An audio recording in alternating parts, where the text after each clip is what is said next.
ভারতকে আর কোনো কিছুতেই এক বিন্দু ছাড় না দেওয়ার পদক্ষেপে যোগ হল নতুন এক সিদ্ধান্ত। ভারতের সাথে মিলিয়ে এবার বঙ্গোপসাগরে মাছ ধরার সময়সীমায় পরিবর্তন এনেছে বাংলাদেশ সরকার। এতদিন বাংলাদেশের নিষেধাজ্ঞার সময়টাতে ভারতীয় জেলেরা দেশের জলসীমা থেকে মাছ ধরে নিয়ে যেত বলে অভিযোগ ছিল। এবার ভারতীয়দের সেই সুবিধাও বন্ধ হচ্ছে।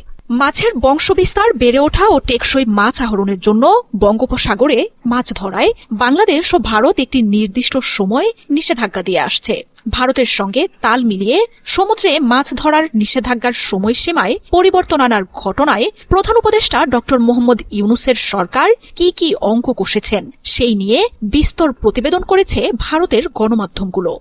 এতদিন পর্যন্ত প্রতি বছর বাংলাদেশের জলসীমায় মাছ ধরার উপর নিষেধাজ্ঞা থাকত ২০ মে থেকে ২৩ জুলাই পর্যন্ত, অর্থাৎ মোট ৬৫ দিন। আর ভারতের জলসীমায় সেদেশের জেলেরা ১৫ এপ্রিল থেকে ১৪ জুন পর্যন্ত ৬১ দিন বিধিনিষেধ পালন করত। দুই দেশের নিষেধাজ্ঞায় এই ফারাকের জন্য জুন জুলাইয়ে ১ মাসের বেশি সময় বঙ্গোপসাগরে বাংলাদেশি জেলেরা মাছ ধরা থেকে বিরত থাকতেন। আর এই সময়টাতে দেশের জলসীমায় প্রবেশ করে অবাধে মাছ ধরে নিয়ে যেত ভারতের মৎস্যজীবীরা।